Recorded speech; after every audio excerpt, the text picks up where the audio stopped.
The ayes to the right, 202. The noes to the left, 432.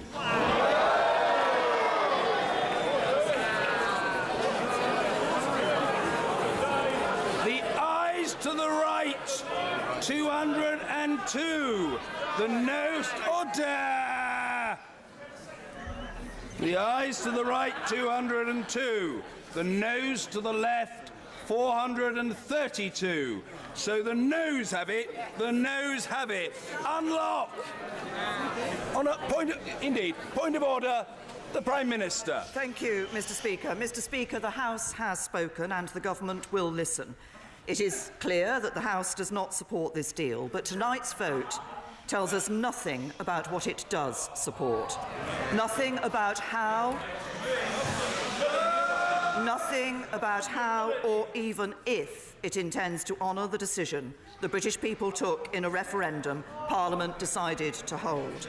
And people, particularly EU citizens who've made their home here, and UK citizens living in the EU, deserve clarity on these questions as soon as possible. Order! There's no good people shouting. There will be an opportunity for other points of order, but the Prime Minister must and will be heard. The Prime Minister.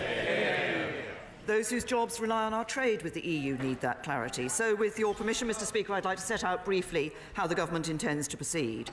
First, we need to confirm whether this Government still enjoys the confidence of the House. I believe that it does, but given the scale and importance of tonight's vote, it's right that others have the chance to test that question if they wish to do so. I can therefore confirm that if the official opposition table a confidence motion this evening in the form required by the Fixed Term Parliaments Act, the Government will make time to debate that motion tomorrow. And if, as happened before Christmas, the official opposition declined to do so, we will, on this occasion, consider making time tomorrow to debate any motion in the form required from the other opposition parties, should they put one forward. Second, if the House confirms its confidence in this Government, I will then hold meetings with my colleagues, our confidence and supply partner, the DUP, and senior parliamentarians from across the House to identify what would be required to secure the backing of the House. The Government will approach these meetings in a constructive spirit, but given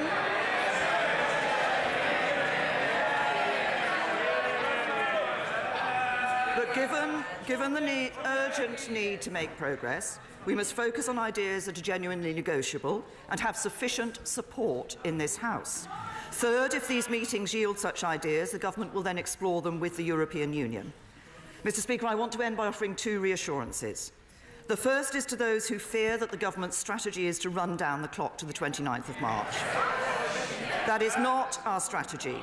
I've always believed that the best way forward is to leave in an orderly way with a good deal,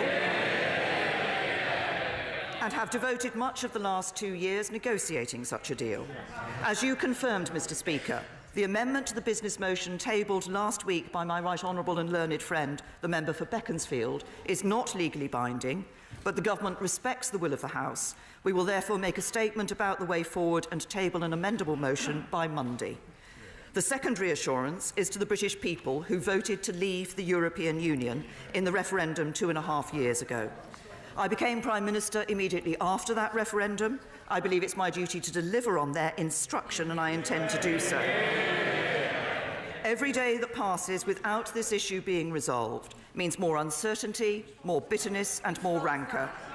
The Government has heard what the House has said tonight, but I ask members on all sides of the House to listen to the British people who want this issue settled, and to work with the Government to do just that. I will come to other colleagues, but first of all, point of order, the Leader of the Opposition, Jeremy Corbyn. Thank you, Mr. Speaker. The result of tonight's vote is the greatest defeat for a government since the 1920s in this House. This is a catastrophic defeat for this government. After 2 years of failed negotiations, the House of Commons has delivered its verdict on her Brexit deal, and that verdict is absolutely decisive. I hear the words of the Prime Minister, but actions of her government of the past 2 years speak equally clearly. She is only attempting to reach out now to try to keep her failed process and deal alive after it's been so roundly rejected by Parliament on behalf of the people of this country. Labour has laid out our priorities consistently. No deal must be taken off the table. A permanent customs union must be secured, and people's rights and protections must be guaranteed so they do not fall behind. At every turn, the Prime Minister has closed the door on dialogue. Businesses begged her to negotiate a comprehensive customs union.